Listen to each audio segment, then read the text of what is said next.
সিরকুটি রহমতুল্লাহ আলাইহ বলে গেছেন, তৈয়ব और ताहिर काम संभालेगा और साबिर बंगाल का पीर होगा। আমি যে বীজ বপন করলাম, যে বীজ বপন করেছেন সেটাকে গাছে রূপান্তরিত করা, ফল খাওয়ার জন্য কাজ করে যাবে আমার পরে তৈয়ব শাহ, তাহের শাহ। আর বাঙালিদের জন্য পীর যিনি হবেন তিনি হচ্ছেন সাবের শাহ। দেখেন, একটু আগে আমি কৈগ্রামে ছিলাম, দেখলাম 81 সালে ওই মাদ্রাসা 42 বছর পূর্তি অনুষ্ঠান তারা করে। আমি বললাম, কৈগ্রামের মানুষ আপনারা বড় সচেতন মানুষ, আপনাদের তাল্লুক ছিল শাহিন শাহ সিরকুটের সাথে, যে কারণে আপনারা জানেন যে আজকে না হোক 40 বছর পরে হলো যাকে শাহিন শাহ সিরকুট পীর বলেছেন জন্মের পর তিনি একদিন পীর হয়ে কৈগ্রাম মাদ্রাসায় আসবে। আজকে যেখানে মহিলারা আছে তারা, সেই মাদ্রাসার নাম কি? তাহেরিয়া সাবিরিয়া। কত সালে প্রতিষ্ঠিত? হ্যাঁ, 74 সালে। তার মানে কৈগ্রামেরও আগে। তাহলে তখন সাবের শাহ হুজুরের বয়স কত ছিল? উনি কোনো মুরিদ টুরিদ করাইছেন? তাহলে সাবের শাহ হুজুরের নামে মাদ্রাসা দেওয়ার হাকিকত কি? বোঝা যায় আমাদের আগে যারা ছিলেন, আমাদের পীর ভাই, এরা বেশি সচেতন ছিলেন। এরা শাহিন শাহ সিরকুটের, আমি চোখে দেখতেছি লালদিঘির ময়দানে তৈয়ব শাহ হুজুর বলতেছেন, আমি নিজের চোখে এখনো আমি দেখতেছি তৈয়ব শাহ হুজুর বলতেছেন, ऐसा एक जमाना आएगा हमारा हजरत करम को एक नजर देखना भी गनीमत होगा। আজকে সেই জমানা এসেছে কিনা? এসে গেছে। তাহের শাহ হুজুর কেবলা আসছেন বাংলাদেশে, কিন্তু এক নজর দেখার সুযোগ পাচ্ছি না আমরা, ঠিক কিনা? তাহলে তাহের শাহ হুজুর কেন আসলেন? এটা তো একটা বড় প্রশ্ন। উনি আছেন, বায়াত করেছেন সাবের শাহ হুজুর। আচ্ছা, বাংলাদেশে দুই পীর এক বাড়িতে থাকলেও তো অসুবিধা, এক ঘরে তো দূরের কথা। এই কথাটা যদিও বা কেউ কেউ পেরেশান হবেন, এক সমাজে থাকলেও তো সমস্যা আছে, মামলা মোকদ্দমা চলবে। আর হুজুর কেবলারা এক ঘরে এক রুমে থাকতে পারেন, এবং একদিন দুই দিন না, 35 বছর আগে দুই ভাইকে একসাথে খেলাফত দেওয়া হয়েছে। যেদিন থেকে হুজুর কাবলা তাহের শাহ পীর, সেই দিন থেকে হুজুর কাবলা সাবের শাহ পীর। দাবি করতে পারেন আমারও সমান ইচ্ছা আছে, আমারও সমান অধিকার আছে, কিন্তু ওনারা এটাকে নানা কা ঘর কা হালুয়া নেহি হে, এটাকে নানার দিনে হালুয়া মনে করেন না, এটাকে বড় একটা বোঝা মনে করেন, বড় একটা জিম্মাদারি মনে করেন। এই জন্য সাবের শাহ হুজুরকে অনেক সময় আমরা যখন মুনাজাত করতে বলতাম, হুজুর হুজুর কেবলা হে। সাবের শাহ হুজুর হুজুর কেবলাকে কিরকম শ্রদ্ধা করে, হুজুরের খাদেমের কাছে আমি একটু করে শুনলাম, চোখে পানি এসে গেছে। আমার তো মনে আছে 86 সাল পর্যন্ত তৈয়ব শাহ হুজুর এত কমজোর ছিলেন না, কিন্তু বর্তমান হুজুর কাবলা এতটুকু কমজোর, নিজে দাঁড়াতে পারতেছেন না। তারপরও কেন বাংলাদেশে আসলেন? কেন আসলেন? এইটা যদি বুঝি, লাইনে লাইনে এসে সবাই হুজুর সাবের শাহর কাছে বায়াত হতে হবে, এইটা বুঝার জন্য আসতে হবে। কারণ সাবের শাহ হুজুরের হাতে এই সিলসিলার যে দায়িত্ব শাহিন শাহ সিরকুট দিয়ে গেছেন। কখন দিলেন? যখন দুনিয়াতে আসলেন তখন। এটা সহজ কথা না। আজকে যে শিশু জন্মগ্রহণ করেছে, এই শিশু আগামীকাল বাঁচবে এই গ্যারান্টি মা বাবা দিতে পারে? পারে না। কিন্তু সাবের শাহ হুজুর যখন জন্মগ্রহণ করলেন, হুজুর খুশি হয়ে চট্টগ্রামের মানুষকে, কারণ হুজুর চট্টগ্রামের মানুষকে বেশি ভালোবাসতেন, চট্টগ্রামের মানুষকে আগে জানিয়ে দিয়েছেন, আমার তৈয়ব শাহর ঘরে এমন এক চাঁদ উদিত হয়েছে, সাবের শাহ पाकिस्तान का लीडर होगा, बंगाल का पीर होगा। अल्लाह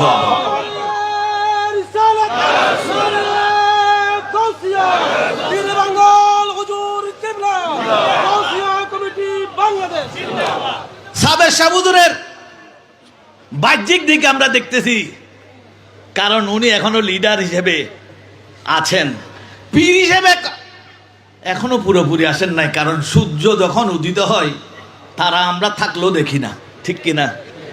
এখন কি তারা দেখা যায়? দেখা যাচ্ছে না, কারণ সূর্য, এখন তারা দেখা যায় কারণ সূর্য ডুবে গেছে, দিনের বেলায় তারা দেখা যায় না। তো সাবের শাহ হুজুরকে দেখতে হলে ওই সময় ওই ভাগ্যবানরা দেখবে, আমরা কে বেঁচে থাকবো জানি না, তারাই দেখবে যারা হুজুর কেবলা তাহের পর যখন সাবের শাহ হুজুর ইন্ডিভিজুয়াল পীর হিসেবে বাঙালিদের পীর হয়ে যেদিন আবির্ভূত হবেন, সেই দিন সাবের শাহকে মানুষ দেখবে। এটাই আমার বিশ্বাস।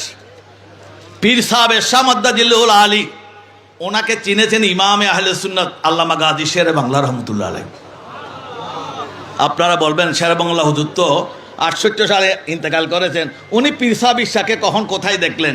হ্যাঁ, পীর সাহেবের শাহ 67 সালে বাংলাদেশে এসেছিলেন। 1967 সাল, ওনার বয়স তখন 12 বছর। সাবের শাহ হুজুরের জন্ম 55 ইংরেজিতে।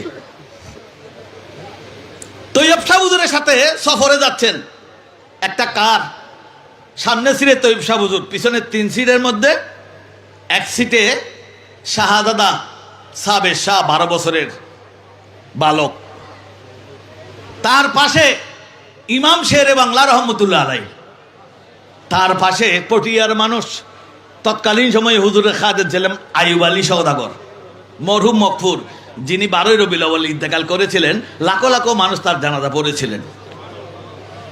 এটা একটা আশ্চর্য ধরনের ঘটনা। আমি সকালবেলা ফজরের নামাজের পর আইয়ুব আলী সওদাগরকে আলমগীর খানকা শরীফের সিঁড়ি বেয়ে নামতে দেখলাম, আর জুলুসের জোহরের নামাজের পর ওনার জানাজা পড়লাম। এই আইয়ুব আলী সওদাগর একসাথে ছিলেন। সফরে গেলেন, সফর থেকে ঘুরে আসলেন, নামবার সময় শেরে বাংলা হুজুর, উনি তো শেরে বাংলা, উনি হুজুরের সাথে কথাবার্তাও বলেছেন বিভিন্ন রকম। এক পর্যায়ে নামার সময় আইয়ুব আলী সওদাগরকে ইশারা করতেছেন, সাবের শাহ অনেক বড় ওলি আল্লাহ, 12 বছরের ছেলে, অনেক বড় ওলি আল্লাহ। আপনারা যারা জামিয়ার আশেপাশে থাকেন, খানকা শরীফের পাশে একটা পুকুর আছে, সেটাকে বলা হয় দাম্য পুকুর, নাজিরপাড়া দাম্য পুকুর। নাজিরপাড়ার এলাকার মানুষ 5-7 বছর আগে যখন সাবের শাহ হুজুর আসছিলেন, সাথে আহমদ শাহ হুজুর, হুজুরের সাথে দেখা করতে আসছেন। যাওয়ার সময় তারা একটু ফরিয়াদ করলেন, হুজুর আমাদের পাড়ার একটা ছেলেকে পাওয়া যাচ্ছে না, 10-12 বছরের একটা ছেলেকে পাওয়া যাচ্ছে না, তার লাশটাও পাওয়া যায় নাই, হুজুর একটু দোয়া করেন। তো হুজুর কি করলেন, এখানে কিছু আপেল টাপেল ছিল, বললেন হুজুর এগুলো নাও, ও পুকুরে ফেলে দাও। এই আপেল টাপেল এগুলো পুকুরে ফেলার সাথে সাথে ওই ছেলে ভেসে উঠলো। এটা 5-6 বছর আগের ঘটনা, দাম্য পুকুরের ঘটনা। আরেকটা ঘটনা বলি আমি, গতকাল না পরশু রওজানে আমার মনে পড়েছিল, কারণ কাজী আব্দুল ওহাব ছিলেন ওই মাহফিলের উদ্বোধক। কাজী আব্দুল ওহাব হচ্ছেন রাউজান আওয়ামী লীগের সভাপতি, জেলা পরিষদ মেম্বার। উনি আমাকে এক জায়গায় নিয়ে গেলেন, চিটাগাং রেল স্টেশনের পাশে একটা দোকানে, যে তোমাকে এক বুড়া মানুষকে দেখাবো। আমি যখন যাচ্ছি, গেলাম দোকানে, দেখলাম বুড়া মানুষটা আজাদি পত্রিকা পড়তেছে, কোনো চশমা টশমা নাই, বয়স তখন 80 পার হয়ে গেছে। তখন তিনি বললেন, আজকে আপনারা দেখতেছেন আমি এই বয়সেও চশমা ছাড়া পত্রিকা পড়তেছি, এটা পীর সাহেবের সরকার হব। কখন? তিনি বলেন, আমি বোলের দিকে পারে গেলাম, দেখলাম তৈয়ব শাহ হুজুরের সাথে শাহজাদা 1967 সালের 10-12 বছরের সাবের শাহ, ওনার মতো উনি দেখছেন খেলতেছেন, দৌড়াদৌড়ি করতেছেন সবার সাথে। আমার কেন জানি মনে হলো আমার চোখ তো সমস্যা, বড় সমস্যা, ডাক্তারে কোনো উপকার দিতে পারতেছে না, আমার হুজুরের ছেলে শাহজাদা যদি আমাকে একটা চোখে ফু দিত। এই কথা বলে উনি হুজুরের দিকে তাকালেন, আর হুজুর দৌড়ে এসে খেলার মধ্যেই ওনার চোখে একটা ফু দিয়ে উনি ওনার জায়গায় চলে গেছেন। তিনি বলেন, সেই দিন থেকে আজ পর্যন্ত আমার চশমা লাগে না, আমি পত্রিকা এমনিই পড়তে পারি। তিনি পীর সাহেবের শাহ, যার হাতে গৌসে পাকের দামান। জন্মের সময় তিনি করতে বলেছেন, সাবের বাঙ্গাল কা পীর হোগা, পাকিস্তান কা লিডার হোগা। আরে পাকিস্তানের তো লিডার হয়ে গেছে 93 সালে, আজ থেকে কত আগে, 30 বছর আগে। তখন হুজুরের বয়স কত হবে? সেই সময় তিনি উত্তর পশ্চিম সীমান্ত প্রদেশের মুখ্যমন্ত্রী ছিলেন, বিরোধী দলীয় একমাত্র মুখ্যমন্ত্রী পীর সাহেবের শাহ। দল কে আছে ক্ষমতায় সেটা বড় কথা না, সমগ্র পাকিস্তানে একটা রব পীর সাহেবের শাহ। স্পিকার সাহেব যখন হুজুরকে বক্তব্য রাখতে বলেন, উনি সিনেট মেম্বার, আবি তকরির ফরমায়েঙ্গে হামারা পীর সাহেবের শাহ। পার্লামেন্টে হুজুরের মুরিদ আছে নাকি? থাকতেও পারে, নাও থাকতে পারে, সেই হিসেবে পীর না। কথা প্রসঙ্গে কথা, দরবারে সিরিকুটে গিয়ে যদি বলেন পীর সাহেব আছে, আপনাকে নিয়ে যাবে সাবের শাহ হুজুরের কাছে। এটা আজকের ঘটনা না, 30 বছর আগে গেলেও, 30 বছর আগেও যদি দরবারে সিরিকুটে কেউ যায় জিজ্ঞেস করে পীর সাহেব হুজুর কোথায় আছে, তাহলে সাবের শাহ হুজুরকে দেখাই দিবে। আর হুজুর কাবলা তাহের শাহকে খুঁজতে হলে পীর সাহেব জিজ্ঞেস করলে হবে না, বলতে হবে হাজি সাহেব কোথায় আছে। জানতে চান কেন? জানতে চান কিনা? পীর সাহেব কেন বলা হয় সেটা তো আগেই শুনেছেন। ওনার জন্মের পরে ওনাকে পীর বলে দিয়েছেন। তিনি আলহামদুলিল্লাহ এই বছর প্রায় পীরের দায়িত্ব পালন করতেছেন এই বছর। কারণ তাহের শাহ হুজুর আছে, বায়াত করাচ্ছে সাবের শাহ হুজুর। শুরু করেছেন মাত্র। সামনের দিন আল্লাহ যত বেশি আমাদেরকে দিবে আমরা তত বেশি ভাগ্যবান হব।